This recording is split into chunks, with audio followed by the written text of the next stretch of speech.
expressed on this program are those of the participants and do not reflect the views of BronxNet or the program underwriters.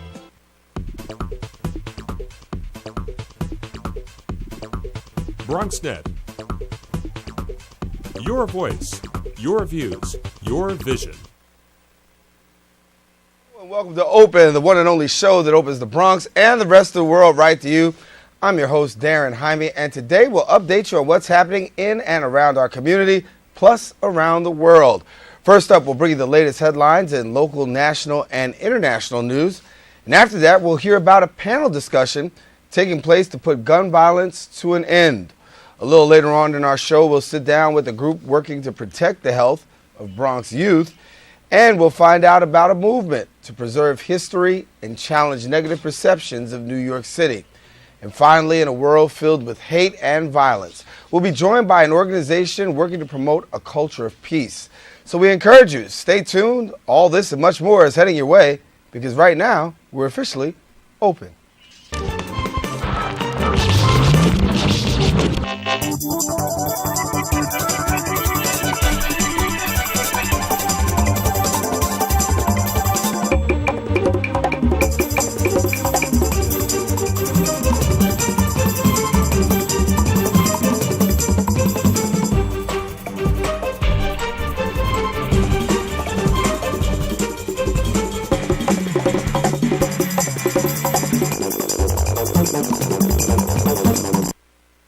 And hello, Bronxites. I'm your host, Darren Jaime, and today is Wednesday, April 3rd, 2013. Of course, you're watching Open, the only live and interactive program bringing the Bronx and New York City straight to your TV set. We want to encourage you to stay connected through our social media. We encourage you to tweet us at BronxNet TV. And of course, you can like us on Facebook at Open BronxNet Television. Well, leading things off with national news, as Democrats push for tighter gun control laws, they're still facing a great deal of opposition towards reform. A group sponsored by the National Rifle Association issued a report this week calling for an armed security guard present in every school. Former Representative Asa Hutchinson is leading the effort. It stated that while he believes this will lead to a safer nation, the decisions will be made locally.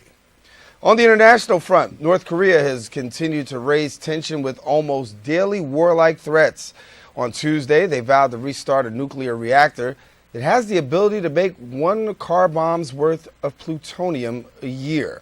The United States believes there's a long way to go between stated threats and execution, but they urge everyone, including the national security team, to focus on protecting our nation. In the Bronx, Borough President Ruben Diaz Jr. will hold his first annual Health and Wellness Summit this Saturday. The event will feature a wide range of health topics and their impact on the Bronx community.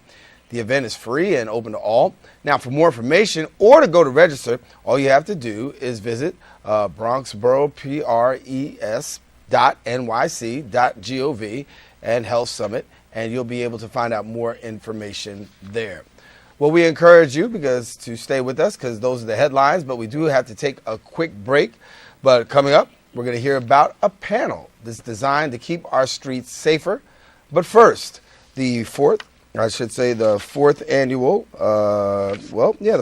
spring fundraiser was held. We don't have that story, but we will bring it to you a little bit later on. We're going to talk about the 4th annual fundraiser held by the Friends of Pelham Bay Park. We don't have it yet, of course. We'll bring it to you a little bit later on in the show. So stay with us. We'll take a quick break, and we'll be right back right after this.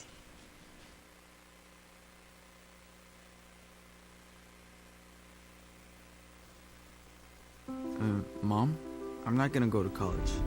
What are you saying? You've got to go to college. Well, they offered me a job and... Son, college is much more important. No. Yes. No, Mom. Yes. Anyways, it's my decision. Okay, well then decide what degree you're going to get, because you will go to college. Their tomorrow depends on your words today. The Hispanic Scholarship Fund has the information you need to help your kids go to college. There is also a very attractive extended warranty option that includes free service and parts for the next 5 years. But there's no need for you to get that. You failed to get the test you needed at the doctor that would have detected disease early enough where it could have been treated. So you won't be around in 2 years to see him grow up. which means the warranty would be useless. Okay, sign here, please.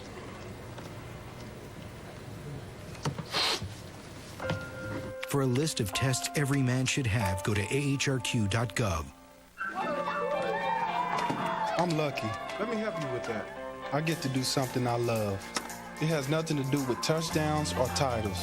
Everybody bring it in. I get to play a part in the life of someone just starting out. How many of you think homework is just as important as teamwork? I help keep kids in school. Good. And that's the name of the game.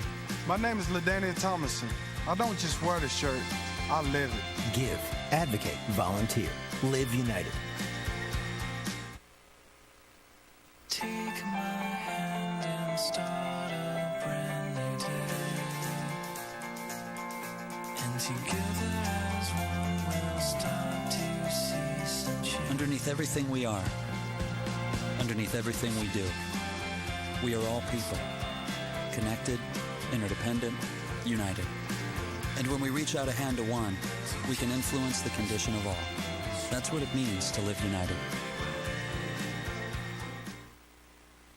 And welcome back to Open. I'm your host, Darren Jaime. Well, in the wake of the tragic shootings at Sandy Hook Elementary School, our nation is still searching for a solution on how to end gun violence. On April 11th, Bronx Community College will host a panel discussion addressing the issue. Here to share now more about the panel discussion is Diane Weathers, Assistant Vice President of Marketing and Communications at Bronx Community College. And we welcome you, Ms. Weathers. Hi there. Nice to be here. Good. Everybody talks about Sandy Hook and the effect. Right. And it trickles down Yeah. from Newtown to the White House, right here even to the borough of the Bronx. Yeah. Give us a little bit about this President's Lecture Series, Okay. because you definitely want to address this issue because you feel that it has more than just the issue of gun violence at hand. Yeah, it's the President's Lecture Series is a way for Bronx Community College to tackle some of the big issues that are of interest to the campus community as well as to the general public. And the gun violence issue is something, I mean, Bronx residents, and as our residents of all major urban areas, are no strangers to the killing of innocents.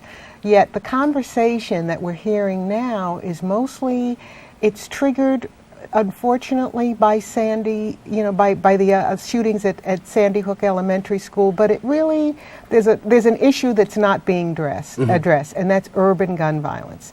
And when they start talking about solutions, could be, mental health checks and posting people posting armed people in schools, that's not urban gun violence. And we need to bring it back to where we are. We need to have our say.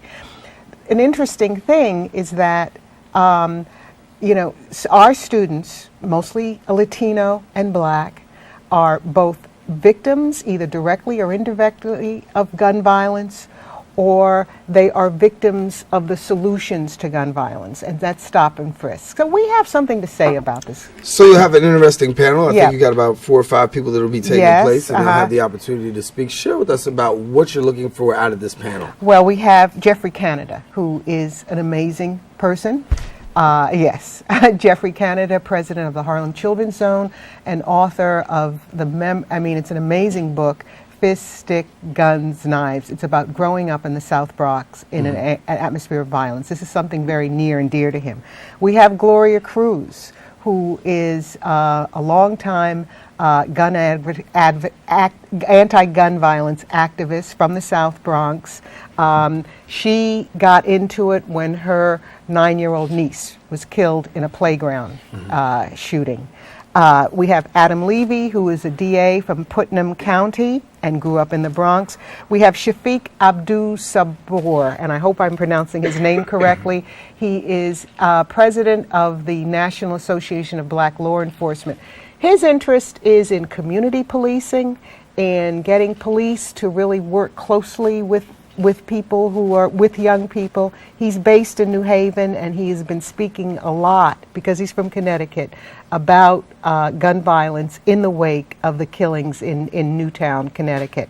We also have Philip Thompson from the Brady Center to Prevent Gun Violence, and that's probably the oldest and the best known lobby that works on behalf of pushing for more gun legislation, for smart use of gun control. And our moderator is is Carol Robles Roman.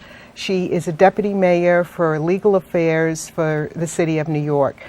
We're hoping that they will set a fire under the seats of all the students and audiences. We're asking the public to come out. We want to talk about how we can be responsible citizens, how we can be more citizens who are more engaged in gun violence in our midst. This is something we talk about. We light candles and we put out teddy bears. But what really can we do to sort of organize around, stopping gun violence? And I think you brought up a very interesting point, because when you talk about gun violence, we see it from the perspective of dealing with the people in the NRA and things like that. But we have a very different set of issues in urban communities, yes, which is do. the Yes. black-on-black crime, Latino It's black crime, on, yes, it is, and the crime that's dealing in the inner city, a whole- which is totally different than what we see with these mass massacres. Very, very different. And knock on wood, we have not seen those mass massacres in our midst, but we see every day in the summer those playground shootings just break your heart. And we can do something. We don't have to sit powerless to do anything. So we hope that this discussion, we have such a strong group of people on the stage, on the podium. We hope we can get some ideas and some thoughts. We're going to have a lot of media coverage and get some people to just start thinking more seriously about what can I do to be more engaged in stopping what's going on. You talk about the President's Lecture Series, and obviously this is the first of a few series. Talk about the President and the fact that how he wants to be involved with this whole lecture. It's a she. I'm sorry. Yes, you did. Yes, I'm sorry. President Carol Baroque Joseph. She is fairly new to Bronx Community College. She came in 2011. A college campus, a vibrant college campus, needs to be a forum for ideas, and there's more learning and there's more education that goes on outside of the classroom than there is in the classroom. And we see this as an opportunity to position Bronx Community College as a thought leader on issues of interest. So we're taking on gun violence as our first one. We want to go to domestic violence, perhaps in the fall. That is a big issue in the Bronx, a big issue among our community. These are the kinds of issues that we want to engage our students in our community in. Give us a little bit of the take back from the students who are involved in this, because obviously they're the ones who live this, deal with this every day. What kind of feedback are you getting from students when you say, hey, let's put the issue of gun violence out here, or hey, let's put the issue of domestic we're organizing it and we're working with student government, but there is quite a bit of excitement. A lot of our students at Bronx are majors in law enforcement, criminal justice. So they're getting into this field because they want to be engaged and they see it as an opportunity. They see that studying and being somehow involved in these professions is a way to stop the crime that's all around them. So there's quite a lot of excitement about this. I'm fairly new to Bronx, but I'm getting calls, the teachers are interested, classes will be there. We're getting Community Board 5, I think is our community board in our area. They will be coming out. People want to talk about this. This is something that's close to us, and it's just to vent and just to ask questions and just to be around like-minded people who are as troubled by what we see as as we are. Any idea from the students how many are actually affected through gun violence? I have no idea. We have not asked. But I know that one of the panelists said he plans to ask people to raise their hands.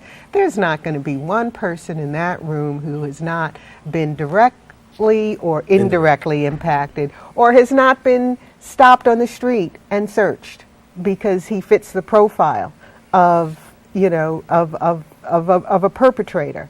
I mean, Black and Latino kids are killing each other. It's not Asian women who are killing Black boys. It's not old Jewish women. It's not old Black women. It's not old Black men. Is a certain group, and we have to look at those issues around young men and around in a culture. It's not just men. They're products of a culture that's very, very violent.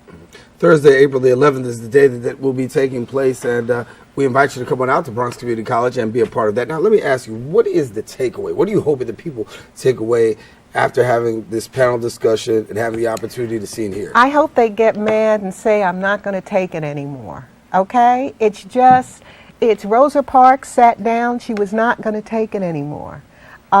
We need to see this. The people in Newtown who are rallying around this tragedy in Newtown are saying they aren't going to take it anymore. I think we can do the same thing in urban communities, not just the Bronx, but Chicago, Philadelphia, or Philadelphia as they call it. Okay? We let things happen to us and we don't do anything. We really need to organize. I heard something about a peace initiative or a peace group. If we can organize to have a party or to, do something around sports, we certainly can organize around finding other solutions to our disagreements and not using guns. Definitely. So we want to invite people to come on out Wednesday, April the 11th from 12 to 2. It's Thursday. I'm sorry, I said Wednesday. Thursday. That's okay. Thursday, April 11th from noon to 2 in Gould Memorial Auditorium on the campus of Bronx Community College at 2155 University Avenue. And there you're sitting right there on your screen as we're talking about it. And I did say Wednesday, but it is Thursday. Yes, April the 11th. And so make sure that you come on out to Gould Auditorium where you can have an opportunity to share your voice, open to the public. Absolutely. And it's open to the public as well as students will be there and a very interesting panel. And so hopefully there'll be a conversation. I hope so. Hopefully there'll be a takeaway. I hope so. And I hope we can things make will a get difference. better. Yes. Yes. Okay. Thank you so much for coming to share with us. Stay right here. Okay. All righty. Well, guess what? We do have to take a quick break, but guess what? Coming up, we're going to hear about an effort to keep our youth healthy. But first, the 4th annual spring fundraiser held by the Friends of Pelham Bay Park kicked off recently in an effort to raise funds to purchase outdoor exercise equipment and provide people of all ages and abilities an opportunity to get fit as well as stay healthy. Our Bronx Net correspondent, Veronica Boapham, has the story, and she brings it to us now. Springtime is upon us, and your friends want to make sure and give you the best season ever. The Friends of Pelham Bay held their 4th annual fundraiser to raise money for continued renovations and additional resources of the Bronx's largest park. Pelham Bay Park offers an opportunity for everyone to enjoy and relax and feel good. This year, what we're doing is raising funds to purchase exercise equipment so that whether you're a special needs person or a fit person or a person who wants to burn some calories, you can exercise without having to pay for a gym membership. People need to hike, people need to exercise, people need to be outdoors and break away from city life. Pelham Bay Park has a great body of volunteers and individuals who live in the neighborhood who are dedicated to seeing this park thrive. So if you live in the Bronx, especially in the Northeast Bronx, come on out to Pelham Bay Park and enjoy this hidden jewel. Bronxides came full force to support, not so much for the gifts, but because of their love of the park. I live in the Bronx, and Pelham Bay Park is a source of pride for the Bronx. We're very proud of it. It's very beautiful, it's very soothing, and it brings a lot of joy to a lot of people. In the Bronx in general, we have 25% of the borough as parkland, which is more than any other borough. So there's a lot of green spaces, a lot of open spaces where you can really get outside and enjoy nature. And Pelham Bay is a great place to do that and to get out into the natural areas. So I'm here to give support because I believe in it. The parks are wonderful for a lot of people. Now this spring, you know you don't have to venture far. Just take the 6 train right up to Pelham Bay Park and enjoy the greens. Reporting for BronxNet, I'm Veronica Boapham. Low-fat cheese sandwiches on whole wheat bread. Chewy and good for you. Snacks high in calcium help build strong bones, and foods rich in fiber are good for your heart. So you have the power to dominate.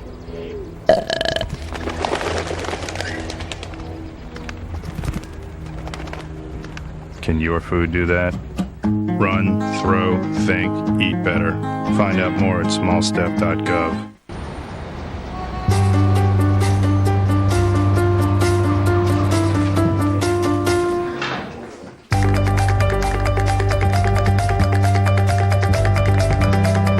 Big dreams and good grades aren't enough to get into college. There are actual steps you need to take. Finding someone who can help is the first and most important. For the next steps, go to knowhowtogo.org. Hey, how's it going? Sir, are you okay? What? Oh, this? It's probably nothing. I'm sure it'll go away. Go away? But, sir, that can't be good. No, it's cool. Really. Do you want a napkin or something? Everything's fine.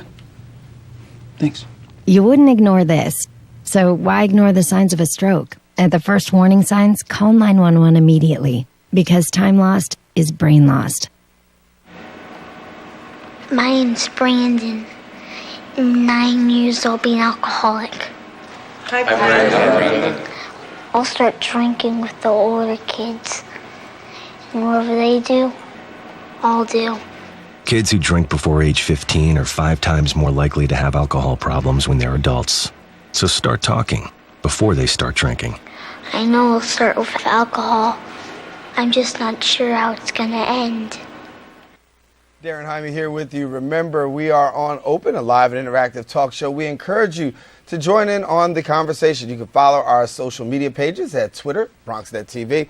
Also, you can go to Facebook at facebook.com, Open BronxNet Television. There you can like, share, find out information about past episodes, and also let us know what you think about a possible upcoming episode. Well, the Partnership for a Healthier New York was formed in collaboration with community leaders and organizations around New York City. Its goal to improve access to healthier foods and reduce excessive drinking and smoking for youth. Here to share more about their organization and the efforts to reduce underage drinking is Jennifer Ritchie, Communications Director, and Takesha White, which is Community Engagement Director. We welcome you both. Thank you. Thank you so much. So give us a little bit about this here. So basically, the Partnership for Healthier New York City is still, in the beginning of phases of getting started. We've done a lot of work, and our focus is on environmental change strategies, which most people think of the environment, they think of going green, but really what it means to us from a public health standpoint is changing the way the environment looks around people so that it's easier to make the healthy choice when you're going to the supermarket, when you're going to exercise, that those things are accessible for all New Yorkers so that they can lead healthier lives. Mm-hmm. And so, Keisha, you're talking about getting the community involved and getting them engaged. Talk about how you're doing that. Well, the first thing is you can go to our website, Healthier NYC, and you can click on Get Involved. So our coalitions are open. We're asking everyone in the community to come. We want the public to be at the table when they're talking about public health. So we engage community-based organizations, stakeholders, leaders, individuals who know a lot of people and are serious about making their community healthy. All those things are at the table, and we're excited about people sharing, what they think are good ideas, good strategies to improve their communities. Mm-hmm. We talked recently, Mayor Bloomberg has always been in the headlines, I should say, talking about improving in terms of beverage choices and talking about that. Something of a passion for you guys, too, because when you talk about improving, healthier food and beverage choices, give us a little bit about what you really would like to see occur. What we'd like to see is we want to raise awareness. We want people to know how their choices really affect their long-term outcomes in their health. So our main goal and the overall goal of the Community Transformation Grant is to reduce chronic disease by 5% citywide. So the 4 contributing factors in preventable chronic disease are healthy eating, active living, underage and excessive alcohol use, as well as smoke-free living. And when we speak about smoke-free living, we really talk about secondhand smoke. Mm-hmm. So reducing people's exposure to smoke in high-rise buildings. I mean, here in New York City, we live on top of one another. It's not like we're very spread out. So someone on the 3rd floor could have an asthmatic child, and then there's a smoker on the 2nd floor. And there's really no divide between those two homes. So we really just focus on those issues, and we want to make sure that everyone, is free to make the choice to live healthier, and that we're not inhibiting each other from making those choices. Keisha, as you get the message out, what's been the response of people when you talk about this? Because you listen to our media reports and you see sometimes people have mixed reviews. Okay, we want people to be involved in a healthier lifestyle. And then you have other people say, "Look, mind your business." What's You know what? The thing is that people care about their communities. So if you bring people to the table and you really want to hear what they're thinking, then they're going to tell you. So, you know, our response has been great. When we ask people to come to a coalition meeting, they're coming out and they're talking about what's important to them. When we have listening sessions, we're listening to what they're saying, and then we're creating our strategies based on their influence, like their input. So yeah, people are going to say, you know, I get the choice to make my own, you know, dinner, and I want white rice or whatever it is they want to eat. But we sit with them and we talk to them about, okay, well, do you have access to all the food that you need? What does your community look like? You know, if you want some fresh fruit, is it available in your neighborhood? How far do you have to go to get to a restaurant or a grocery store anywhere that would serve healthy options? And we talk about how we can make those choices, you know, more readily available for them. And people are excited about it. What are we hearing from people? I mean, you've been out there on the battlefield at the grassroots level. What are we hearing? Basically, we're hearing that people don't want to be in smoke-filled housing. People prefer to have smoke-free housing. People prefer, you know, to have access to fruits and vegetables. And access means also affordability. We're right now hosting screenings citywide for A Place at the Table. It's about hunger in the United States, and it is a real issue, and having access to those healthy foods also means that they're affordable. So it's really, people want access, people want to live, they want the option to live and healthier. They want equity. People want to live on a level playing field. If you can eat it, I should be able to eat it. If you can go work out there, I should be able to go work out there. And people want to see that across the neighborhoods. They don't want to have to move to a totally different neighborhood, a totally different culture, just so that they can have access to healthy lives. I know you're getting ready to preach to the choir here on this one, but to somebody out there who's watching, he says, listen, you know what? Access to fresh fruit and vegetables, that seems like a norm. That seems like regular. But we know that for many people, that's not the norm. It's not. Especially, right here in the Bronx, you have Hunts Point, where all the fresh fruits and vegetables and produce come through the Bronx, but a lot of it goes right past the Bronx. And so it is a really big issue. And yeah, it is the norm. It is the norm in my neighborhood. However, it's not the norm in everyone's neighborhood. And we just want to, like Keisha said, you know, health equity is really the goal here. Sometimes people don't know how bad it is until, you know, they actually come together and hear it, or actually live it. Yeah. So in terms of getting the people involved and getting the community involved, how do they go about doing that? Because somebody's saying, listen, this sounds like something I really need to be a part of. Yeah, so you can visit us on the web. You can come to our website. Like I said, we have tons of opportunities there for you to get involved. There's always listings of our events. Like this month is Alcohol Awareness Month. We're having a great event going on. There's also a youth-produced film happening tonight that people can come and see about excessive alcohol use and drinking under the age of 21. So, you know, that we always have opportunities for people to come see films, you know, come to coalition meetings, and those things are readily available on our site. Also, you can click on Get Involved, put your information in. I will personally call you back. She will. She means that. Yeah. So yeah, today, as Keisha mentioned, at 4 p.m. at West Farms Library, where it's a free screening of a youth-produced documentary, and it's called Under 21, Why We Drink. It's a short documentary, probably under 20 minutes, and it really illustrates how the youth in New York City experience alcohol and make choices as a result of that. We also have a really great alcohol awareness event. It's called Uncovering the Hidden Harms of Alcohol, and it's next week on April 10th at 4:30. It's on 67th in Columbus. So I invite everyone to come and see some great films, some great art that we have to display there.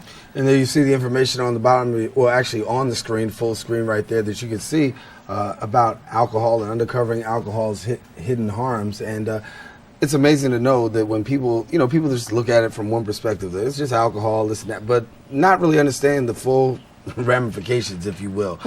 After people have the experience of participating in forums and sessions and that, I'll ask the question, what's the takeaway that you're hearing from people? Wow, well, change lives. Yeah, I mean, and we're not really focused on the individual and addiction per se, but we're really focused on, because alcohol affects us in a variety of ways. For instance, say you live on the Lower East Side, or you live above an establishment where it's constantly noisy or people are getting in fights. You know, it's a safety issue a lot of times. So we're really examining how it's affecting the community at large and not necessarily focusing on the drinker. So, and there are, you know, long-term consequences to starting. The research shows that there are, you know, consequences to starting drinking before your brain is fully developed. So going back to the Partnership for a Healthier New York City, you've got partners all across, and talk about the borough of the Bronx and what we're doing here.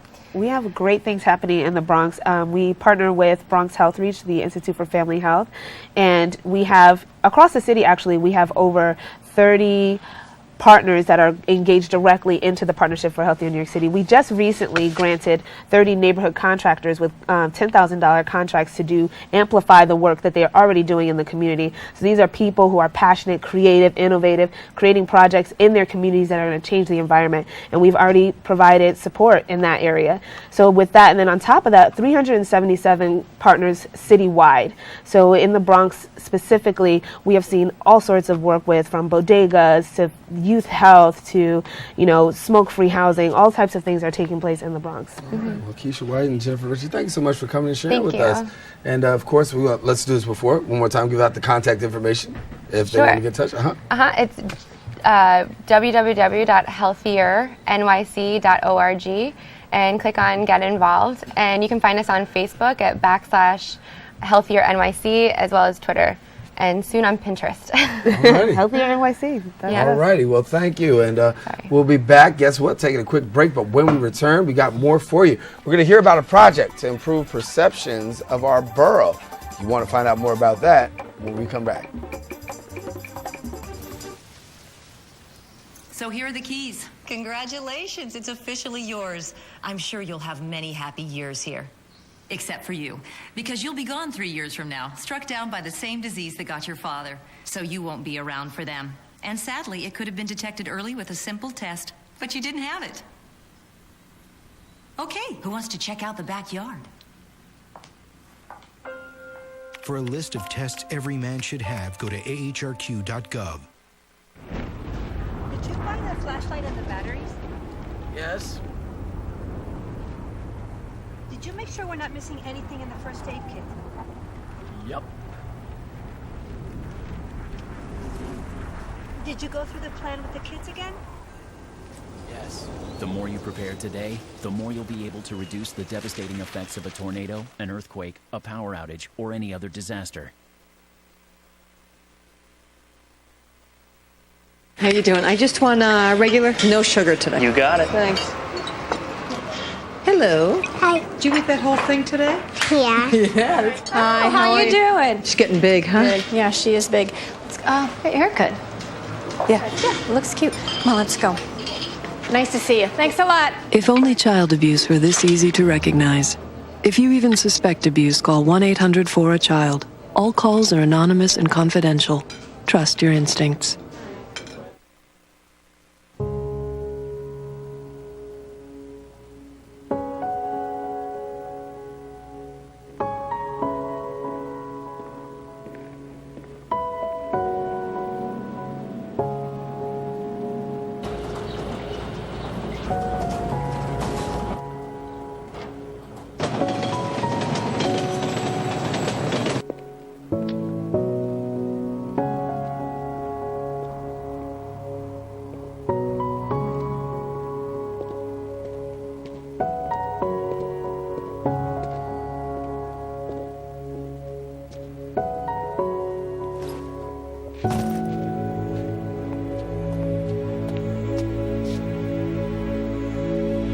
Welcome home, man.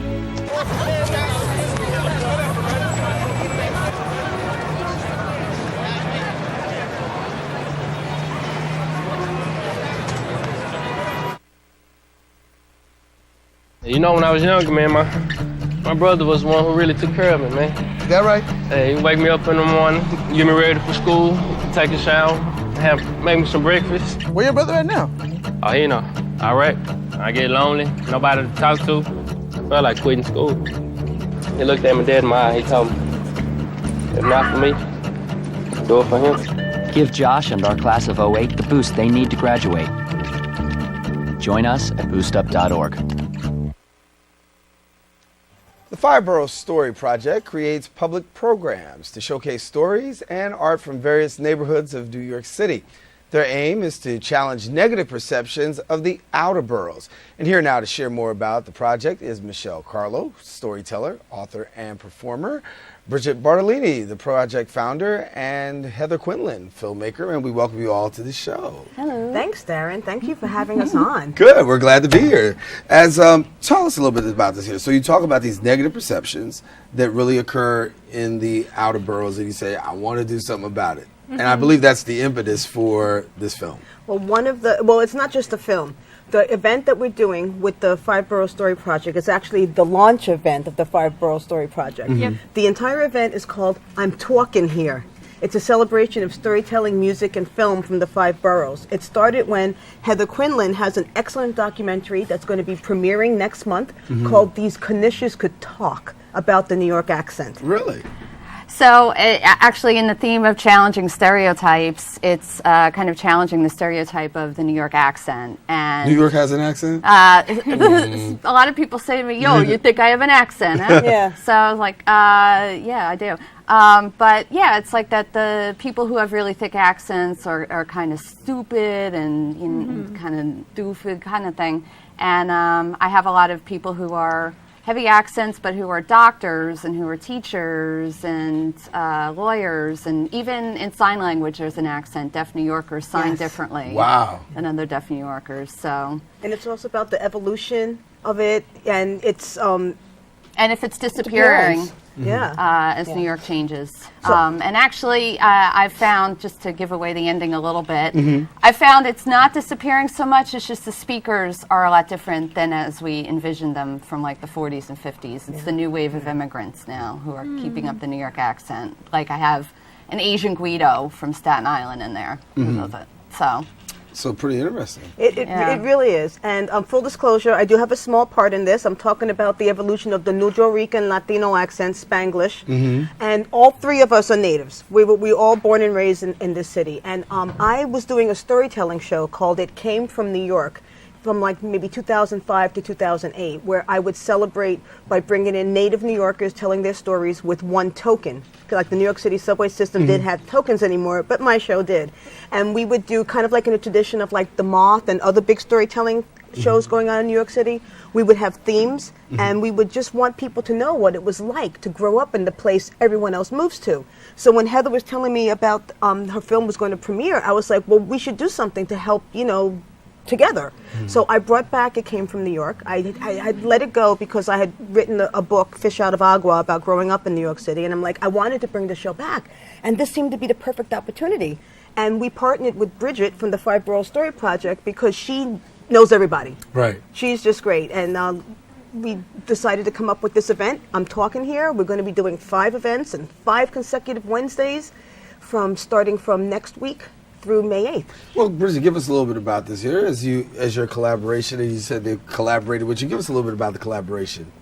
Well, I think what we all share is this desire to kind of give voice to the stories of New Yorkers who don't often get the chance to tell their stories.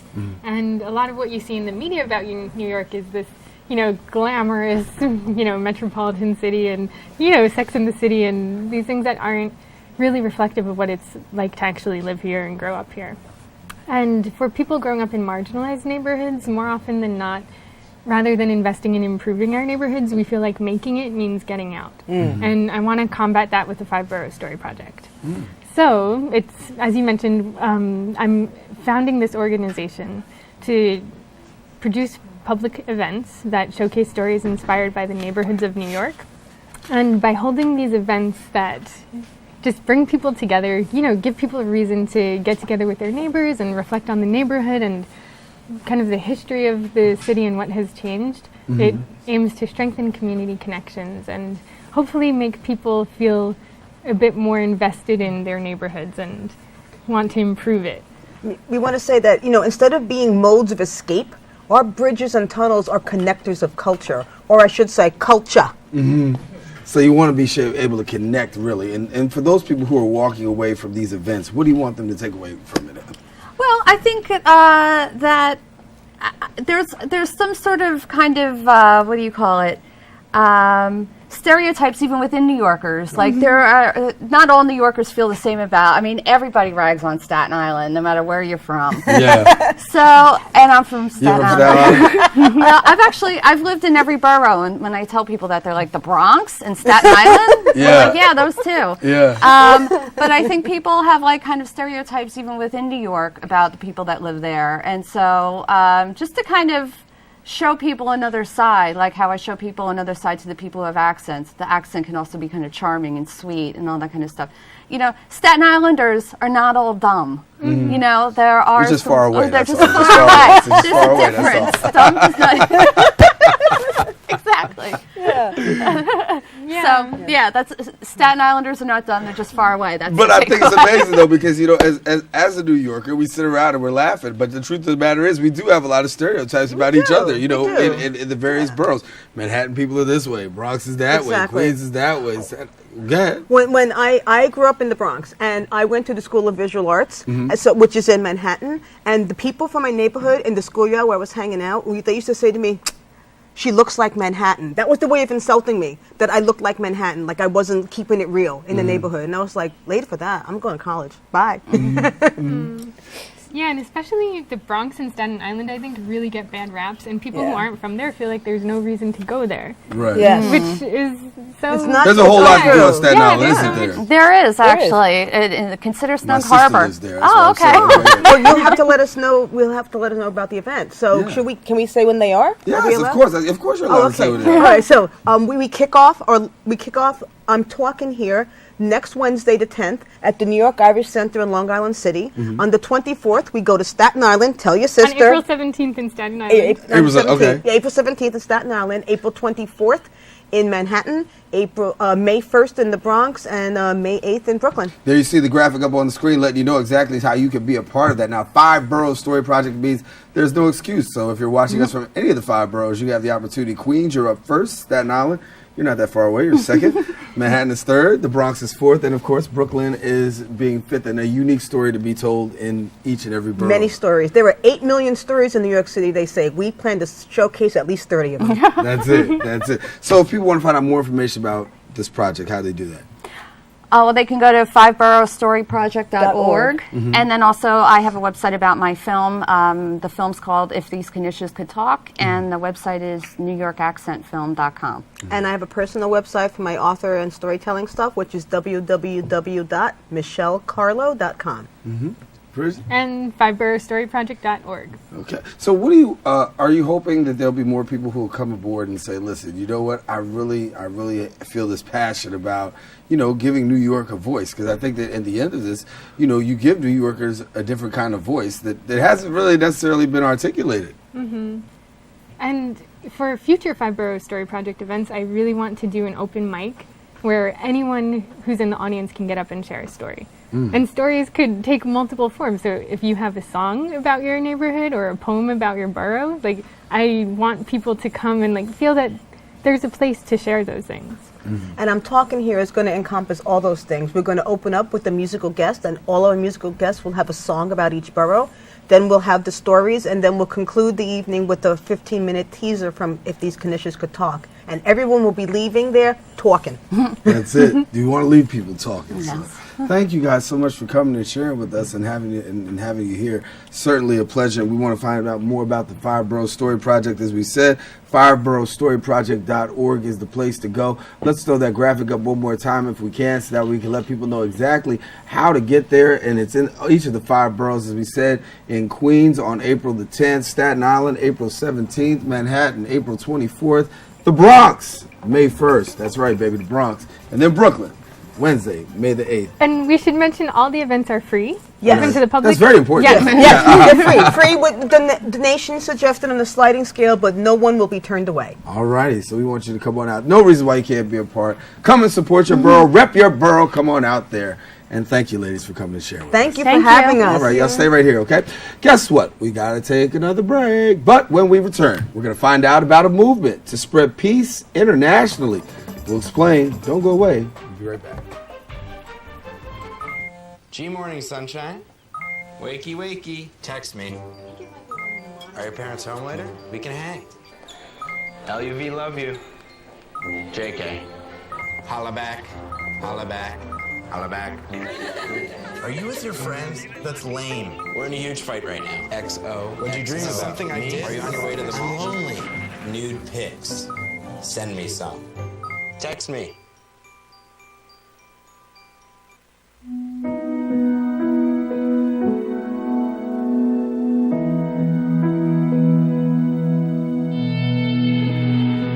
Every year, mothers lose their babies to gun crimes.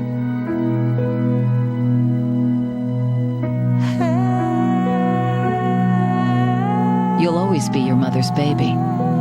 So before you commit a gun crime, think about who you'll leave behind. Gun crimes hit home.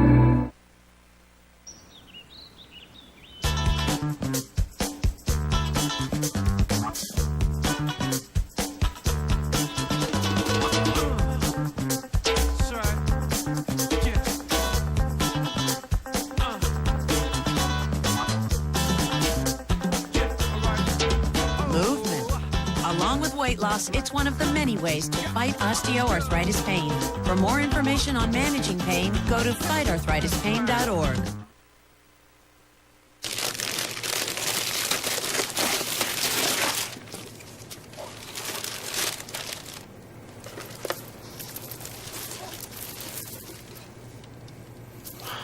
I remember how much you said you liked mine.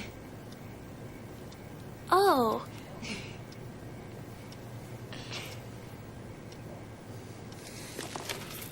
You don't have to be perfect to be a perfect parent.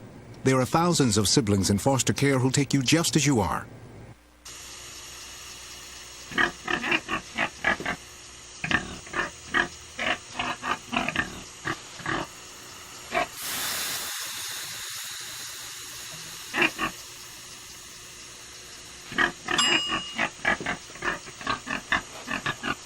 Cook foods to the right temperature using a food thermometer. 3,000 Americans will die from food poisoning this year. Keep your family safer. Check your steps at foodsafety.gov. Well, Pathways to Peace is a pioneer peace-building NGO, and it's helped to establish the United Nations International Day of Peace. It also serves as the International Secretariat of the Global Culture of Peace Initiative. Joining us from Oregon is David Wick, Pathway to Peace Director and Culture of Peace Initiative Team Leader. And also joining us internationally from Montreal is John Trudell, member of Pathways to Peace. And they are our first guests coming to us on Google Chat Live. And good to have you guys. Nice to be here. Thank you. Give us a little bit about this. And John, let me start with you. Let me talk a little bit about this Peace Initiative, because the Peace Initiative really takes place in September, but you guys are gearing up now. That's correct. Pathways to Peace has been working for over 30 years now in regards to the International Day of Peace that was voted unanimously at the United Nations back in 1981. It was first celebrated in 1982. But since then, of course, you know, there was an issue about celebrating just one day in the year.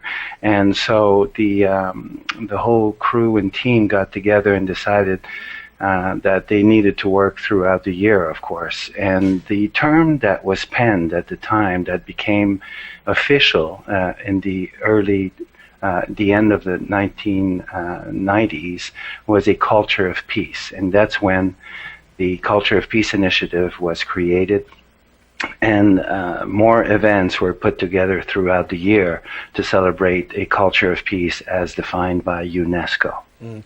And David is a team leader. He's come to us from Oregon. He's the Pathways to Peace Director. Now, share with us a little bit about being that team leader. Obviously, you're organizing people in the effort as well.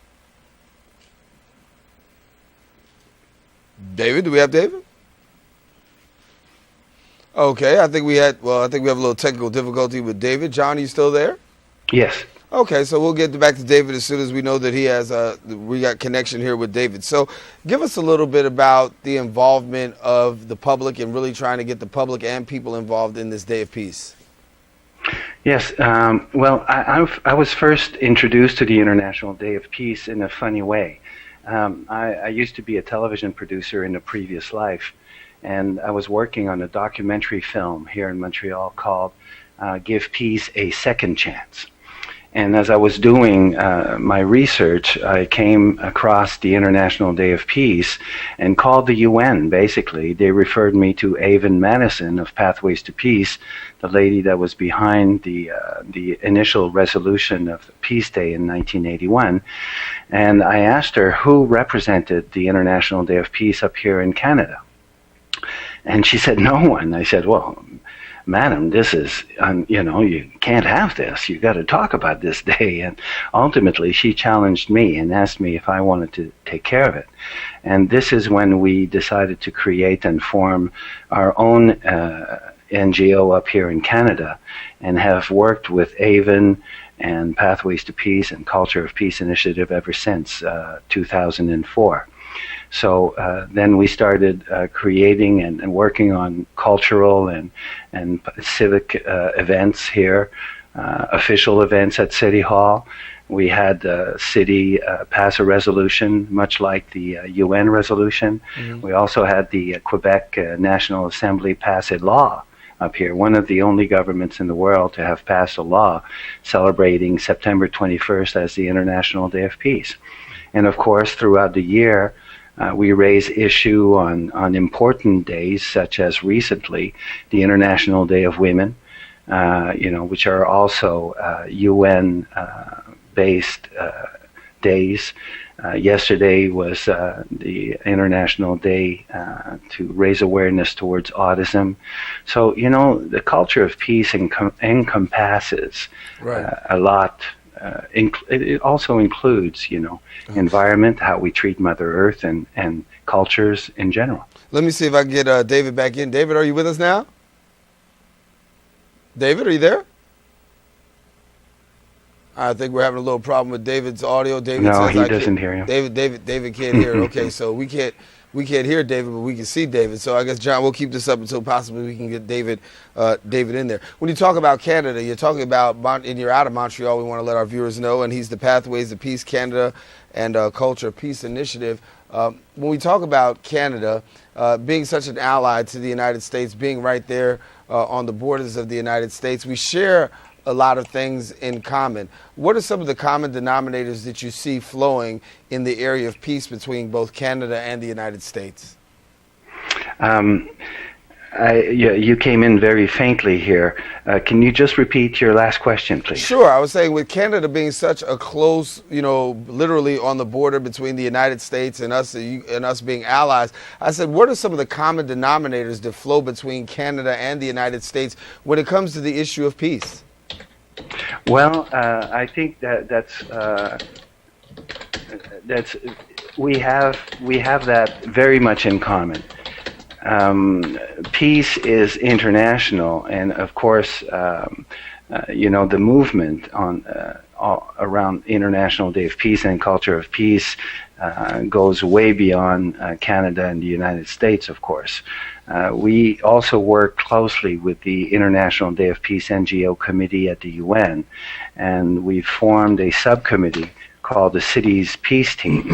And that Cities Peace Team has members from all over, from Hong Kong, from Saudi Arabia, from North Africa, from Paris, London, Scotland, Ireland, you name it, we have it.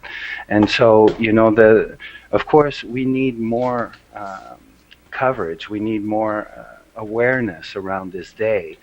As you well know, Earth Day was not very popular at its early creation, and ultimately we were able to establish ministries and departments of the environment.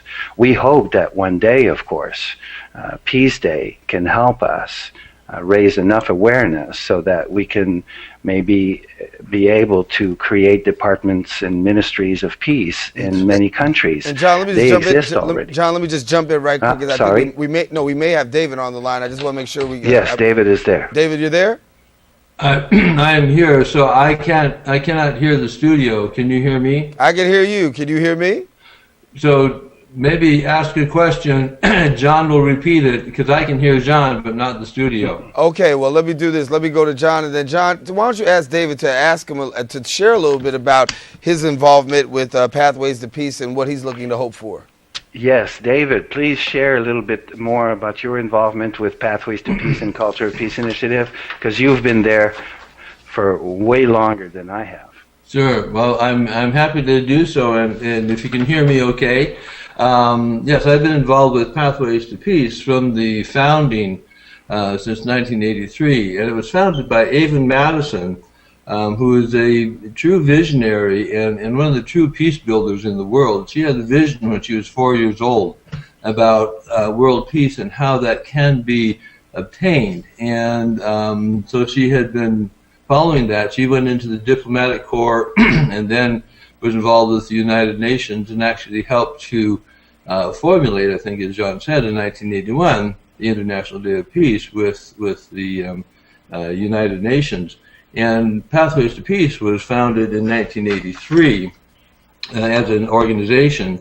And Pathways to Peace is an international peace building, education, and consulting organization, and really helped to focalize the role of civil society with the United Nations and international peace, and really helped to begin the International Day of Peace as it started moving around the world. We had a major event in San Francisco in 1984, and actually the Culture of Peace Initiative began at that time under the name of the We the People's Initiative, but that was the beginning of the focus on the culture. And the kind of the hub of the focus with Pathways has been the Peace Wheel.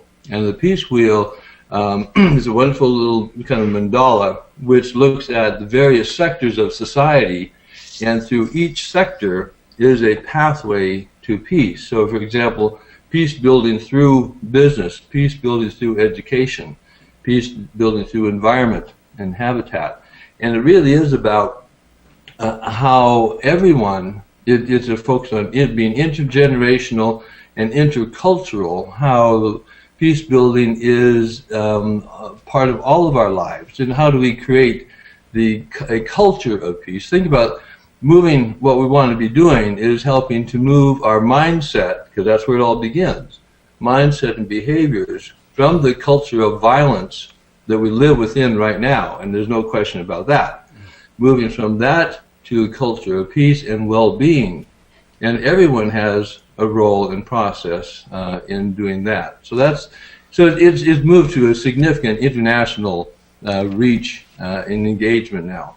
John, I need to get in here real quick because we only have about 30 seconds left, and we got it before we get out of here. How can people find out more information between both yourself and David? How can people find out more information? David coming out of Oregon, you coming from Montreal, Canada. What can people do to be a part of this? Well, thank you again for this opportunity. Well, yeah, we want to drive some traffic to our Facebook pages, of course. The International Day of Peace Facebook page, Culture of Peace Initiative Facebook page, and you'll see our links at internationaldayofpeace.org and or cultureofpeace.org on the website. And as far as my own NGO up here in Canada, it's called circleofpeace.ca. So we're all working together, all part of a greater community.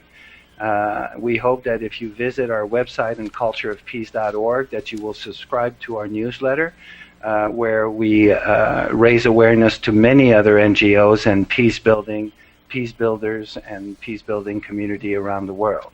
All right. And John, unfortunately, that's all the time we're going to have for this segment. We do apologize for the little technical difficulty we had. We're going to have to bring you back so that way you guys can continue the conversation and we can talk at a much greater length, okay?